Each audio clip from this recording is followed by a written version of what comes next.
वालेकुम, a very very good morning to all of you. कैसे हैं आप लोग? ठीक ठाक हैं?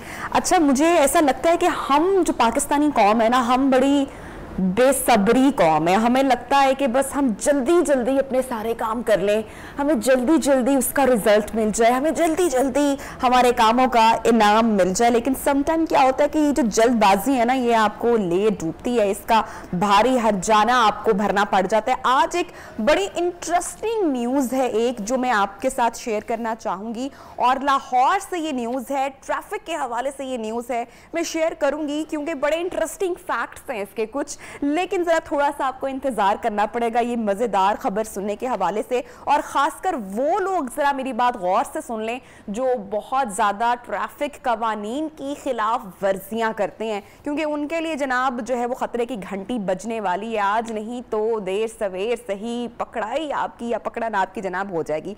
अच्छा जी, अभी जो मेरे पास न्यूज़ आ रही है वो मैं शेयर करूँगी। हमारी बड़ी प्यारी एक्ट्रेस हैं Nadia Jamil, she is a versatile actress, और हमें पता है कि वो पिछले 2 साल से जो हैं वो पाकिस्तान से बाहर हैं, मुल्क से बाहर हैं, अपने इलाज के लिए गई हुई थी। ब्रेस्ट कैंसर के मर्ज़ में ये मुब्तला रहीं और वक्तन फ़वक्तन हमें अपडेट करती रहीं अपने सेहत के हवाले से भी। बड़ी गुडविल के साथ इन्होंने कैंसर को फ़ाइट किया और लड़ती रहीं, कनेक्टेड रहीं सोशल मीडिया पर हमारे साथ। और अब जो बड़ी अच्छी न्यूज़ ये है कि वो अल्लाह का शुक्र है कि रिकवरी उनकी जनाब उनकी जो ट्रीटमेंट है वो मुकम्मल हो चुकी है, और रिकवरी होने के बाद अब वो पाकिस्तान उन्होंने मेरे ख्याल से आज गालिबन पहुंचना था। लेकिन आई एम श्योर एक वीडियो जो कि नादिया की अस्सलाम वालेकुम and welcome back once again. जनाब, जैसा कि मैंने ब्रेक से पहले आपको थोड़ा सा बताया था कि एक बहुत ही इंटरेस्टिंग न्यूज़ आज मेरे पास मौजूद है और वो मैं शेयर करने वाली हूँ। और ख़ासकर वो तमाम अफराद जो ट्रैफिक के कवानीन की खिलाफ वर्जी करते हैं, अगर वो नाश्ते में मसरूफ़ हैं तो अपना चाय का कप लेकर ज़रा TV स्क्रीन के सामने आ जाए, क्योंकि जनाब आपके लिए, अब आपको पकड़ने के लिए और जितनी भी खिलाफ वर्जियाँ आप लोग कर रहे हैं तो आप लोगों के लिए खबर है जो मैं अभी आपके साथ शेयर करने वाली हूँ। क्योंकि आप जैसा ही एक जो ड्राइवर है उसकी जनाब पकड़ हो गई है। और इंटरेस्टिंग इसमें बात क्या है कि ये जो ड्राइवर है जिसका नाम मोहम्मद परवेज बताया जा रहा है, इसने 2 साल के अरसे में ट्रैफिक कवानीन की खिलाफ वर्जी करने का मेरे ख्याल से कि एक रिकॉर्ड कायम किया है। 266 मरतबा सिग्नल तोड़ने वाला ये ड्राइवर मोहम्मद परवेज बिलाखिर पकड़ा गया। यस, 266 ये नंबर है, और 266 मरतबा इसने ट्रैफिक सिग्नल तोड़ा है। उसके अलावा कौन कौन सी खिलाफ वर्जियाँ की हैं उसकी डिटेल्स भी मैं आपके साथ शेयर करूंगी। ताहम जनाब मोहम्मद परवेज ने जो है 100 चालान जो हैं वो कुछ अर्सा पहले जमा करवाए, जबकि 166 हैं उसके बाद उसने वो धीरे धीरे करके अपने जो चालान हैं वो उसने मुकम्मल किए हैं। 180 मरतबा ट्रैफिक सिग्नल की खिलाफ वर्जी की है, 58 मरतबा इस शख्स ने ओवर स्पीडिंग की है, 25 मरतबा इसने लेन की तब्दीली की है, खिलाफ वर्जी की है। और इस शख्स का जो टोटल जुर्माना आया है इन सारी खिलाफ वर्जियों पर मैं वो भी आपको बताती हूँ। हैवी जुर्माना हुआ है, 1,27,400 रुपये इसने भरा है। क्या फ़ायदा हुआ जनाब? इसका जो वर्डिक्ट है वो ये कहता है कि भाई जल्दी होती है और जल्दी निकलना होता है, इस वजह से उसने इतनी खिलाफ वर्जी की। लेकिन जितने भी वो तमाम लोग जिनको मैं बताना चाहूँगी इस वक्त के जो जल्दी करते हैं, ट्रैफिक कवानीन की खिलाफ वर्जी करते हैं, अंजाम बड़ा ख़तरनाक भी हो सकता है, खौफनाक भी हो सकता है, खुदा ना खास्ता किसी एक्सीडेंट की सूरत में भी हो सकता है। यहाँ पर तो आपने चलें चालान भर दिया, पेमेंट कर दी, पैसे भर दिए, जो आपका था वो सारा सिलसिला हो गया। लेकिन कोई खुदा ना खास्ता अगर एक्सीडेंट हो जाए तो वहां पर चालान नहीं होगा, वहां पर आपकी रूह ही कब्ज की जाएगी। तो इस हवाले से प्लीज आप सोचें जब भी आप खिलाफ वर्जी करें। बात करेंगे जनाब पूरे मामले पर। हमारे साथ मौजूद हैं DIG Kamran Khan, chief operating officer safe city Lahore. Sir, आपको खुशामदीद कहते हैं हम अपने प्रोग्राम में नियो पाकिस्तान में कि आपने अपना कीमती वक्त निकाला और आपसे बात करने का मकसद एक तो सेफ सिटी लाहौर की जो काविश है, जो कोशिश है सिटी को मजीद सिक्योर करने के लिए, उसको दाद देना भी है, और साथ साथ ये बड़ा एक दिलचस्प भी है और अफसोसनाक भी है ये जो इंसिडेंट रिसेंट रिपोर्ट हुआ है। जी जी शुक्रिया। ऑनर लेने का बड़ा अहम इशू है जिसको आपने टेकअप किया है। हम बहुत अरसे से गाहे बगाए इलेक्ट्रॉनिक मीडिया, सोशल मीडिया सबके ज़रिए इसको पब्लिक को आगाही देने की पूरी कोशिश करते रहे हैं, लेकिन ताहम अभी तक इसमें पब्लिक की तरफ से जो रिस्पांस आपने इस शहरी का जिनका नाम लिया इनकी तरफ से आई, इस तरह के बहुत सारे और केसेस हैं जो भी पाइपलाइन में हैं या गाहे बगाहे पकड़े जाते हैं।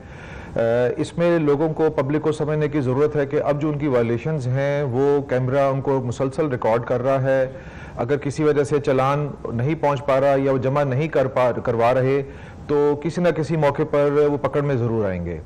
तो इसलिए ये इंतहाई ज़रूरी है कि जो चालान, ई चालान लोगों को आ रहे हैं, उसको उनको मिल रहे हैं, उसको बर वक्त पेमेंट करें। ना सिर्फ पेमेंट करें बल्कि इससे जो डेटरेंस क्रिएट हो रही है और कानून में अमल दरामद में यकीनी आ रही है, उस पर ज़रूर अमल दरामद करें। अच्छा कामरान खान साहब, मुझे अब सिर्फ जी जी जी फरमाइएगा, आप बात मुकम्मल कीजिएगा। जी, इससे सिर्फ ये नहीं है कि ये कोई मकसद है, हमने कोई रेवेन्यू इकट्ठा करना है जिसके लिए हम ये चालान कर रहे हैं। इसका बुनियादी मकसद हुकूमत का सिस्टम लाने का, लाहौर की ट्रैफिक को स्ट्रीमलाइन करना है, लाहौर के शहरियों को महफूज करना है, लाहौर के शहरियों को कानून की पाबंदी सिखानी है और अमल दरामद करवाना है ताकि इसमें लोगों की जानें महफूज रह सके। ना सिर्फ उन लोगों की जो गाड़ियां चला रहे हैं बल्कि और शहरी, चाहे पैदल चलने वाले हैं या दीगर सवारियों पर सड़क पर आ रहे हैं, उन सब की जानों को इससे महफूज किया जा सके। अभी जो 2-2.5 साल से हम ये चालान कर रहे हैं उसमें बहुत अल्हम्दुलिल्लाह बेहतरी आई है, लेकिन अभी भी बहुत ज़्यादा गुंजाइश है। एक वक्त था, हम 2018 में इंटरनेशनल सर्वेस के मुताबिक 31वें वर्स्ट ट्रैफिक के हवाले से लाहौर शहर गिना जाता था, लेकिन पिछले 2-2.5 साल में जो इसमें डेटरेंस क्रिएट हुई है उससे बेहतरी आते आते हम 120 पे आ गए हैं। ये तकरीबन 200-250 बड़े दुनिया के शहर हैं, उनका एक नंबियो वेबसाइट है, इंटरनेशनल वेबसाइट है जो सर्वे करती है,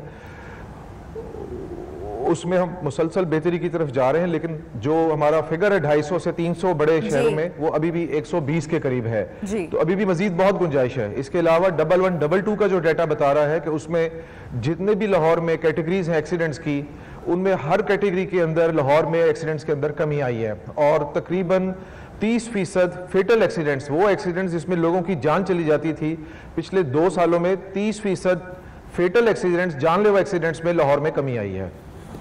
अच्छा कामरान साहब, मुझे बताएगा कि अभी इस तरह जो मोहम्मद परवेज का जो किस्सा हुआ है जिसने 266 मरतबा सिग्नल की खिलाफ वर्जी की और कानून को तोड़ा, इसकी जो है वो पकड़ कैसे हुई? आई एम श्योर ऐसे बहुत सारे लोग होंगे जो चालान करते होंगे, जो खिलाफ वर्जी भी करते होंगे ट्रैफिक कवानीन की, तो इनकी फिर पकड़ किस तरह से हुई? जी, जो ये लोग वायलेट करते हैं ये डिफॉल्टर्स कहलाते हैं। इसके लिए हमारे ट्रैफिक पुलिस के साथ, लाहौर ट्रैफिक पुलिस के साथ बहुत अच्छा कोऑर्डिनेशन है। सीटीओ ने हमें टीमें दी हुई हैं जो फील्ड में, जब हमारे कैमरों में कोई लोग वायलेशन करके रिकॉर्ड उनके ई चालान के बन जाते हैं, तो हमारे जो ऑफिसर्स यहाँ पे इन कैमरों को देख रहे हैं वो गाहे बगाहे गाड़ियों को रैंडमली चेक करते रहते हैं। अब बात समझने की जरूरत है, ये जब इस तरह के कोई पकड़ा जाता है शख्स जो वायलेशन जिसकी बहुत ज्यादा होती है, तो ना सिर्फ इसको अप्रिशिएट किया जाता है बल्कि कुछ लोग ये भी इतराज करते हैं कि ये 266 चालान क्यों हुए, इसको पहले क्यों नहीं गिरफ्तार पकड़ लिया गया। तो उसका जवाब यह है कि जी हम सिर्फ यहाँ सेफ सिटी में सिर्फ ट्रैफिक वायलेशंस को नहीं मॉनिटर कर रहे, हम सिक्योरिटी के बहुत सारे इश्यूज हैं जो कवर कर रहे हैं। अच्छा, सिक्योरिटी के साथ साथ भी एक कंपोनेंट है। सिक्योरिटी के साथ साथ लोगों की प्राइवेसी भी यहाँ पे नोटिस में आ रही है, और जब वो तस्वीर लोगों के घरों में पहुंची तो बहुत सारी खबरों की जीनत भी बने ऐसे मामलात और बहुत सारे मसाइल भी हुए। तो क्या अभी भी इस तरह के वाकयात रिपोर्ट होते हैं, सामने आते हैं? नहीं जी, इसको अब प्रॉपर केयर की जा रही है। प्राइवेसी लोगों की मेन मकसद है कि वो कहीं वायलेट ना हो, ब्रीच ना हो। अब इस किस्म की जो लाइसेंस अगर चालान है उसके अंदर उनको ब्लर कर दिया जाता है ताकि किसी की भी प्राइवेसी डैमेज ना हो, क्योंकि बेसिक हमारा मकसद ये होता है कि जो वायलेशन है सिर्फ उसको कैप्चर किया जाए, लेकिन चूंकि व्हीकल उसको देखनी होती है, व्हीकल सबूत के तौर पे उसको पिक्चर्स जाती हैं और उसके अंदर, उस पिक्चर्स के अंदर बाज़ औक़ात होता था, तो अब उसको हमने ब्लर करना शुरू कर दिया ताकि किसी की भी कोई प्राइवेसी हर्ज ना हो। और जो हमारा मेन फोकस है कि जो ट्रैफिक वायलेशन है उसको रिकॉर्ड करके एज अ प्रूफ उसको चालान के अंदर उसको दिया जा सके। अच्छा कामरान इसमें जो एक बड़ी वजह आ रही है जो चालान है लाहौर में और जो जराइम की जो रोकथाम है उसमें किस हद तक कमी आई है? देखें, ये कोई एक चीज अगर हम समझे जराइम को कि कोई एक फैक्टर या कोई एक चीज कम कर देगी या बिल्कुल खत्म कर देगी, ये इसको समझने की जरूरत है, क्योंकि क्राइम एक कॉम्प्लेक्स फिनोमेना है। कोई एक स्टेप लेने से वक्ती तौर पे क्राइम में कमी आ सकती है, लेकिन बहुत सारे स्टेप्स जब आप इकट्ठे लेंगे, बहुत सारे इदारे मिलकर इसमें अपना हिस्सा डालेंगे, तब जाके क्राइम को इफेक्टिवली कंट्रोल किया जा सकता है। हमारे कैमरों से क्राइम में यकीनन कमी आई है। जहां जहां हमारे कैमरे लगे हुए हैं, हमारे कैमरे लगे हुए हैं जी, वहां पे क्राइम डिस्प्लेस हुआ है। क्रिमिनल्स शुरू में उनको नहीं पता था, बहुत सारे क्रिमिनल्स वहां पे पकड़े गए। अब क्रिमिनल्स की कोशिश होती है कि जहां कैमरे लगे हुए हों वहां पे क्राइम ना किया जाए, लेकिन वो सिस्टम इस तरीके से इन प्लेस किया गया है कि अगर आप एक जगह को अवॉइड करके किसी जगह से, किसी सोसाइटी के अंदर से, हाउसिंग सोसाइटी के अंदर से भी आप क्राइम करके निकलते हैं, तो जब भी आप किसी मेन रोड पे आएंगे तो वो हमारे किसी ना किसी कैमरे की गिरफ्त में आप आ जाएंगे। तो इस बड़ा इसको प्लान तरीके से इसकी पूरे लाहौर में कैमरों को लगाया गया है। अच्छा सर, एक और जबरदस्त जो काविश है सेफ सिटी लाहौर की, आई मस्ट से कि उसका जिक्र जरूर होना चाहिए कि जो बच्चे लापता हो जाते हैं, सेफ सिटी लाहौर की जो ये प्रोजेक्ट है उसकी मदद से जो ये अगवा बच्चे हैं उनकी भी बाजियाबी हो सकी है, या वो भी अपने वालिदैन तक दोबारा मिल पाए हैं। तो इस हवाले से भी आप कुछ शेयर करना चाहेंगे? जी, दो तरीकों से हम बच्चों के हवाले से, हमने जब ये ज़ैनब केस कसूर का हुआ तो हमने लॉस्ट एंड फाउंड एक सेंटर बनाया। हमारे पास 15 पे कॉल्स पूरे पंजाब की आती हैं और उस पे हम सारा रिकॉर्ड इकट्ठा रखते हैं। जो हमें बच्चों के गुमने की उसमें कॉल्स आती हैं, हम उनसे राब्ता करते हैं, उनकी तस्वीरें हासिल करते हैं, उनकी इंफॉर्मेशन जो कुछ भी वो बच्चा बता सकता है, बच्चे का हुलिया, बच्चा कौन कौन सी बातें करता है, वो एक डेटाबेस हम बना लेते हैं। उसके बाद जब कॉल हमें कभी किसी के कहीं से और इलाके से या किसी कुछ दिनों के बाद किसी बच्चे के मिलने की इतला आती है, तो हम उस डेटाबेस की मदद से सारों उस बच्चों को ढूंढते हैं कि बच्चे की पहले हमारे पास कोई रिकॉर्ड में है, इतला है, और फिर वो पेरेंट्स को इतला देके कि आपका बच्चा फलानी जगह से मिल गया है, या ये बच्चा हमें लग रहा है कि आपका बच्चा है, इसको चेक कर लिया जाए।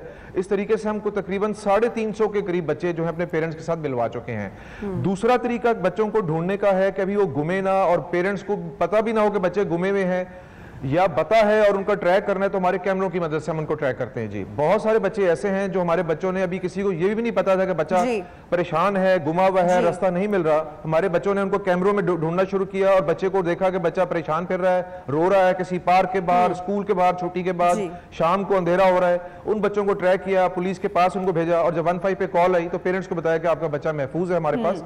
और इस तरीके से हमने तकरीबन 350 में हमने बच्चे और बड़े बुजुर्ग भी इस तरह बाज़ का जो डेमेंशिया के शिकार हैं, घर से निकले रास्ता भूल गए, उनको कैमरों की मदद से शहर में ढूंढ के हमने उनके घर वालों तक मिलवाया। जी, अच्छा सर, इस चीज़ को मजीद मुस्तहकम करने के लिए मजीद क्या कुछ किया जा रहा है? क्योंकि जहाँ पर समटाइम क्राइम भी हुआ है, जब वहाँ के फुटेज हासिल करने की कोशिश की गई है, तो ऐसे भी कुछ इंसिडेंट या वाक़यात हुए हैं जहाँ पर कैमराज ने काम नहीं किया। तो किस टेक्नोलॉजी के तहत जो है वो ये पूरा प्रोजेक्ट काम कर रहे हैं और इसको मजीद मुस्तहकम करने के लिए क्या किया जा रहा है?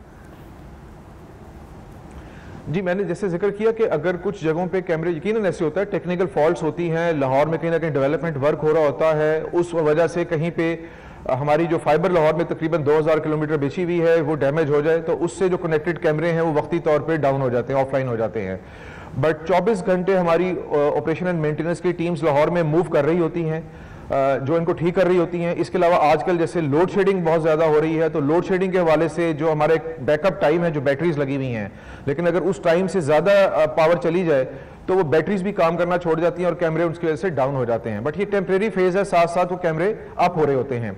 लेकिन उससे भी इंपॉर्टेंट चीज़, जैसे मैंने जिक्र किया कि कैमरों को इस तरीके से कनेक्ट किया है कि अगर किसी एक पॉइंट के ऊपर कैमरा ऑफलाइन भी है और काम नहीं कर रहा, तो उसी रोड के ऊपर अगला कैमरा यकीनन काम कर रहा होगा, या उसी क्रॉसिंग के ऊपर एक साइड से अगर कैमरा नहीं कर रहा तो बाकी 3 साइड से काम कर रहा होगा।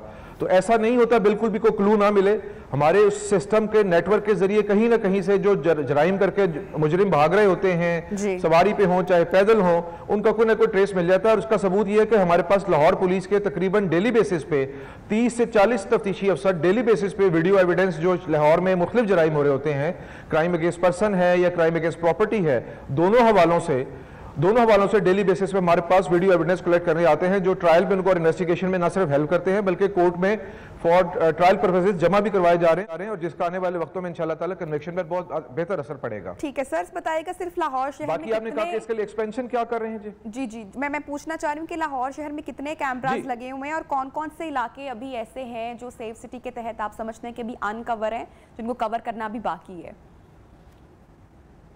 जी, तकरीबन 8000 कैमरे हैं जी हमारे पास लाहौर में। इसमें मुख्तलिफ तरह के कैमरे हैं, फेशियल रिकग्निशन है, ANPR है जो गाड़ियों की नंबर प्लेट से गाड़ियों को रिकगनाइज करते हैं, जैसे व्हीकुलर क्राइम, और ये ई चलान जनरेट होते हैं। इसके अलावा हमारे फिक्स कैमराज हैं। बेसिकली कैमराज को दो कैटेगरीज में आप डिवाइड करते हैं जी, एक मॉनिटरिंग कैमराज हैं और दूसरे आइडेंटिफिकेशन कैमराज हैं।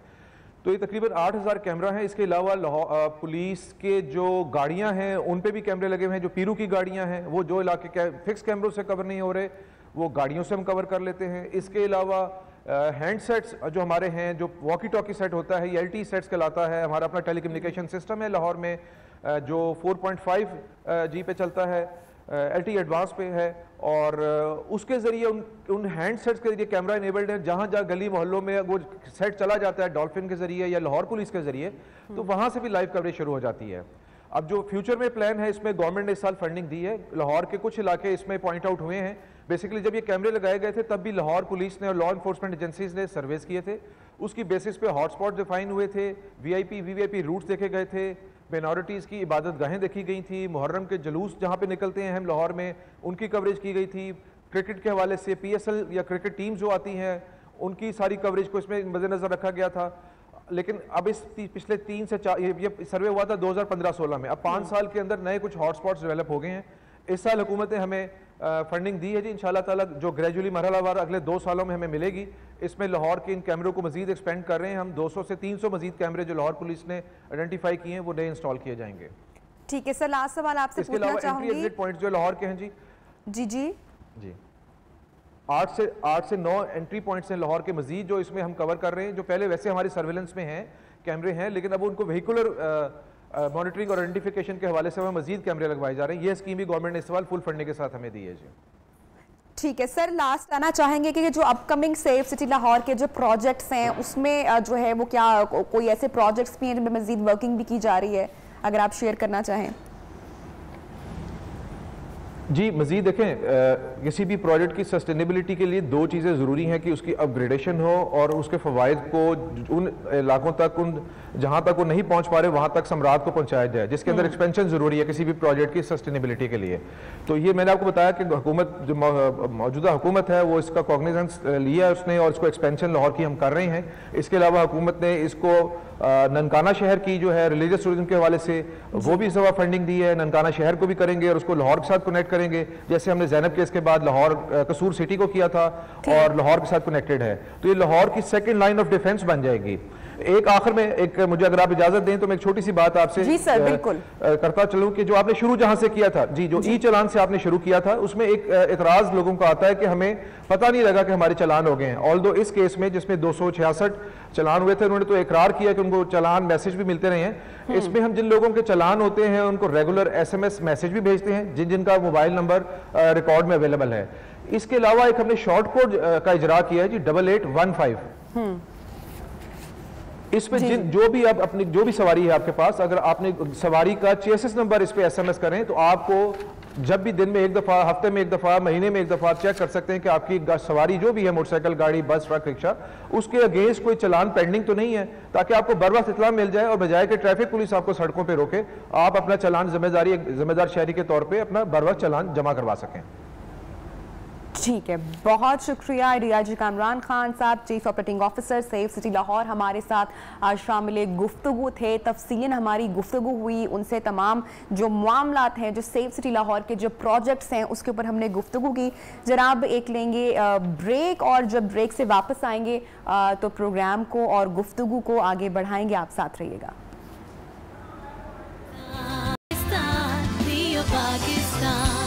वेलकम बैक जनाब, प्रोग्राम में आपको कहते हैं खुशामदीद। और अभी जो मसला है बड़ा जेन्युइन मसला है, ये दरवाज़ा प्लीज़ बंद करवा दीजिएगा क्योंकि बात होने वाली है स्टूडेंट्स की। मैं किसी किस्म का शोर और इंटरप्शन नहीं चाहती हूँ। मुझे अपना जो है वो पढ़ाई का ज़माना याद आ गया कि किस तरह हम स्टूडेंट्स जो थे वो किसी तरह बहाने भी तलाश किया करते थे, और जब एग्ज़ाम्स का बर्डन होता था सर पर तो बड़ा भाई एक डरावना ख्वाब भी लगा करता था। लेकिन इट्स पार्ट ऑफ लाइफ और ये इसकी खूबसूरती भी है। लेकिन जो अभी के हमारे जो स्टूडेंट्स हैं उनका जो कंसर्न है, उनका जो मुद्दा है, उनका जो मसला है, वो काफ़ी हद तक मुझे तो जेन्युइन दिखाई देता है। मेरी तो सारी सिंपैथीज और मेरी हमदर्दियाँ जो हैं वो स्टूडेंट्स के साथ हैं। बात ये है कि जब से पेंडेमिक आया है और कोविड आया है, हम हमेशा बात करते हैं कि इसने जो है लोगों के रोजगार को मुतासिर किया है, इसने आम शख्स की जिंदगी को मुतासिर किया है, लोगों की नौकरियां चली गई, और हम हमेशा उस पर्सपेक्टिव में बात करते हैं। लेकिन इसका दूसरा रुख ये है कि इसने हमारे जो स्टूडेंट्स हैं, हमारे जो बच्चे हैं, हमारे जो कौम का मुस्तकबिल है, उनको भी इन्होंने बहुत डिस्टर्ब किया। और हमारे जो स्टूडेंट्स हैं, ये बात हमें कहनी चाहिए, कहनी पड़ेगी कि वो वाकई ही डी ट्रैक हुए हैं। इस 2 साल के अरसे में जो ऑनलाइन क्लासेस का निज़ाम मुतारिफ कराया गया, जो आज से पहले पाकिस्तान में कभी मुतारिफ नहीं कराया गया था, उसके जो रिजल्ट्स हैं वो क्या है, और क्या हमें जो है उसी की बिना पर हमें जो है वो कोई बड़े अहम फैसले लेने चाहिए। बच्चों का फ्यूचर जो है वो अब कहाँ पर आकर खड़ा हुआ है। तालिबे इल्म जो है, स्टूडेंट्स जो हैं, वो मुसलसल प्रोटेस्ट कर रहे हैं, एहतजाज कर रहे हैं। ट्विटर पर एक ट्रेंड सेट हुआ पड़ा है, हैशटैग इमरान खान स्टूडेंट्स की भी सुन लो। और उसके पीछे वजह यह है कि ऑनलाइन क्लासेस की वजह से पहले तो हमने देखा कि बच्चों को प्रमोट कर दिया गया, लेकिन अब जो रिसेंट अनाउंसमेंट की गई कि 10 जुलाई के बाद बच्चे अपने इम्तिहान ना देंगे और इस बार प्रमोट नहीं किया जाएगा, उसके बाद एक खलबली, एक वावेला मच चुका है अब बच्चों के बीच में, और एक तशवीश है। वो कह रहे हैं कि हमारी तैयारी बिल्कुल नहीं है, हमारी प्रिपरेशन बिल्कुल भी नहीं है, और ऐसे में हमें प्रमोट ही किया जाए, एग्जाम्स नहीं होने चाहिए। तो जनाब, बच्चों का जो है क्या कहना है इस पूरी सिचुएशन पर? एक जो पूरा एक जो ट्रेंड सेट हुआ पड़ा है ऑन सोशल मीडिया, और स्टूडेंट्स यही कह रहे हैं कि हमने इम्तिहानात नहीं देने। ज़रा उनकी ही ज़बानी जानेंगे उनकी कहानी। सो 2 स्टूडेंट्स हमारे साथ अभी इस वक्त इन स्टूडियोज़ मौजूद हैं, जिनका ताल्लुक है गवर्नमेंट कॉलेज यूनिवर्सिटी से। हसन अकबर और सैयद अब्दुल्ला हमारे साथ आज मौजूद हैं। इनसे ज़रा हम पेंडेमिक के जो असरात इन बच्चों पर असरात मुरतब हुए हैं, ज़रा वो भी जानेंगे। अस्सलाम वालेकुम एंड गुड मॉर्निंग बेटा, क्या हाल है? ठीक ठाक। अच्छा, सबसे पहले तो मुझे बताओ कि ऑनलाइन क्लासेस तो पाकिस्तान में बेटा पहले कभी हुई नहीं थी, तो जब ये स्टार्ट हुआ तो कैसी पढ़ाई होती रही है इस पूरे अरसे में? हाँ मैम, जो ऑनलाइन एजुकेशन का सिस्टम था उसमें काफ़ी ख़राबियाँ थी। जो मेन हमारे साथ इश्यूज़ थे, सबसे पहले अफोर्डेबिलिटी का इशू था। तमाम बच्चे जो इंटरनेट के महंगे पैकेजेस अफोर्ड नहीं कर सकते थे। इसके अलावा बहुत से घरों में मतलूबा तादाद में मोबाइल डिवाइसेस नहीं थी, और इसके बाद कनेक्टिविटी का बहुत बड़ा इशू था। ख़ास तौर पे जो हमारे प्रेफरीज के बच्चे थे, फाटा के, गिलगित बल्तिस्तान के, बलूचिस्तान के, उनके यहाँ तो सिग्नल्स आते ही नहीं हैं, तो अगर वो अफोर्ड कर भी सकते थे फिर भी वो किसी तक उनकी एक्सेस नहीं थी। ऐसे और इसके बाद जो मेन सबसे ज़्यादा इंपॉर्टेंट मसला था वो था कि टीचर्स की ट्रेनिंग नहीं थी। टीचर्स के लिए ये बिल्कुल एक नया एक्सपीरियंस था। बहुत से टीचर्स को जूम तक इस्तेमाल नहीं करना आता था। अब हालांकि टीचर्स ने अपनी फुल एफर्ट दी, फुल उन्होंने कोशिश की, लेकिन इसके बावजूद भी इस मुख्तसर दरानिए में जो क्वालिटी ऑफ एजुकेशन है थ्रू ऑनलाइन एजुकेशन सिस्टम वो बहुत ज़्यादा इफेक्ट हुई। और उसके बाद हम स्टूडेंट्स के लिए लेक्चर्स सही से डिलीवर होते रहे ना ऑनलाइन क्लासेस में, या उसमें भी कोताही हुई? नो डाउट के एक जो सिस्टम है वो पहली बार मुतारिफ करवाया गया, जहाँ पे स्टूडेंट्स के लिए वो नया था, वहाँ पे टीचर्स और स्कूल के लिए भी वो नया था, लेकिन लेक्चर्स और पढ़ाई तो आपकी वो तो डिलीवर होती रही ना साथ साथ, के उसमें भी कोताही बरती गई? मैम, इतनी टीचर्स की ट्रेनिंग नहीं थी कि वो यानी कि प्रॉपर्ली लेक्चर कंडक्ट कर सकें। बहुत दफ़ा टीचर्स जो थे वो टाइम चेंज कर सकते थे। अगर सुबह का लेक्चर डिलीवर होना है तो वो प्रॉपर अरेंजमेंट नहीं थी, वो कहते थे चलो शाम 5 बजे कर लेंगे। सही है। बहुत से टीचर्स को जूम तक इस्तेमाल नहीं करना आता था, तो शुरू में तो बहुत ज़्यादा प्रॉब्लम हुई। फिर ये कि टेक्निकली तो टीचर सीख गए ऐप वगैरह कैसे इस्तेमाल करनी है, लेकिन ऑनलाइन लेक्चर डिलीवर कैसे करना है, अपनी प्रेजेंटेशन कैसे बनानी है, स्लाइड्स कैसे बनानी है, वो उस सब चीज़ों में टीचर्स को इशू थे। बहुत सारे टीचर्स ऐसा करते थे, उन्हें पता नहीं था कि ऑनलाइन लेक्चर कैसे डिलीवर करना है, वो किसी यूट्यूब वीडियो का लिंक सेंड कर देते थे। मैथ के टीचर्स मैथ का सवाल सॉल्व करके उसकी पिक्चर सेंड कर देते थे। तो इन सब प्रॉब्लम से चीज़ों से हमें बहुत प्रॉब्लम हुई। जब लास्ट ईयर आप लोगों को पता चला कि प्रमोशन हो रही है तो ये खबर सुन के कैसा लगा? ऑनेस्ट अपने वो मुझे बताने एक्सप्रेशन आप लोगों ने। मैम, लास्ट ईयर जब कोरोना आया तो हमारा सेशन बिल्कुल तकरीबन एंड पे था, और पता चला कि जी अब तो बच्चों की प्रमोशन हो रही है, नो एग्जाम्स। जी मैम, तब हम we were prepared for the exams then. लेकिन जब आज अब पता चला है कि एग्जाम्स होंगे तब आपकी प्रिपरेशन नहीं है, ऐसा क्यों? मैम उसी की वजह यही है, कोरोना की वजह से। लास्ट ईयर भी वही टीचर्स थे, वही जूम था, तो तब तैयारी थी और अब तैयारी नहीं है। मैम लास्ट ईयर सारा जो एकेडमिक ईयर था वो ऑन कैंपस गया था। ऑन कैंपस इस एकेडमिक ईयर सिर्फ और सिर्फ 45 से 50 दिन ऑन कैंपस क्लासेस हुई हैं। वो भी बच्चे अल्टरनेटिव डेज पर क्लासेस में आते थे, और इसके अलावा ऑन कैंपस का जो था वो स्टैंडर्ड बहुत लो था, और स्पेशली इंटरमीडिएट के एग्जाम की जो प्रिपरेशन होती है उसमें। अच्छा ठीक है हसन, आपसे बात करेंगे और आपके जो मसाइल हैं वो मैं प्रॉपर भरपूर मैं सुनूंगी, डोंट वरी। अच्छा जी, इस वक्त हमारे साथ जनाब मौजूद हैं डॉक्टर गुलाम अली मल्ला, जनाब मौजूद हैं secretary executive board committee of chairman यानी IBCC हैं। उनसे जरा बात करते हैं, ये जो एक ट्रेंड चल रहा है और जो स्टूडेंट्स की डिमांड सामने आ रही है, इस पे डॉक्टर साहब जो है वो क्या कहना चाहेंगे, कैसे जो है वो बच्चों को एक मैसेज देना चाहेंगे। अस्सलाम वालेकुम, गुड मॉर्निंग डॉक्टर साहब। वालेकुम अस्सलाम, वेरी गुड मॉर्निंग। डॉक्टर साहब, बच्चों का जो कंसर्न है वो ये कहते हैं कि हमें तो किया जाए प्रमोट, एग्जाम्स नहीं होने चाहिए। अब जो इतना शोर, इतना वावेला मचा है, इसके ऊपर क्या कोई सोच विचार किया जा रहा है ऑफिशियली? देखें, 2 दिन पहले IBCC ने और मिनिस्ट्री ऑफ फेडरल एजुकेशन ने एक ट्वीट कर दिया है और अपना पॉलिसी स्टेटमेंट जारी कर दिया है कि एग्जाम के हवाले से जो भी हमारी पॉलिसी है, जो भी एक कंसेंसस से एक डिसीजन किया गया था, सूबे और मरकज सब लोग बैठे थे और उन्होंने तय किया था कि एग्जाम किसी भी सूरत में होने हैं। ये जब मेरा ख्याल है कि ये दिसंबर में जब पहली मीटिंग हुई थी तो दिसंबर में तय हुआ था, और एक बंदे ने, किसी एक स्टेक होल्डर ने ये नहीं कहा था कि इस दफा बगैर एग्जाम के किसी को प्रमोट करेंगे। तो उसी का नतीजा है कि हमने उस पॉलिसी को बरकरार रखा, और 2 दिन पहले हमने बता दिया, वाज़ेह बता दिया है, ये जो रूमर्स चल रहे हैं, ये जो फेक न्यूज चल रही है, ये जो गैर जरूरी डिमांड्स हो रही हैं कि एग्जाम नहीं हो रहे या एंड टाइम पे कैंसिल हो जाएंगे, कभी कैंसिल नहीं हो जाएंगे और पेपर होंगे। लेकिन मैं आपको ये चीज बताता चलूं कि ये एग्जाम जो है वो जून में होने थे, लेकिन बच्चों की ये डिमांड थी जो कि जायज डिमांड थी।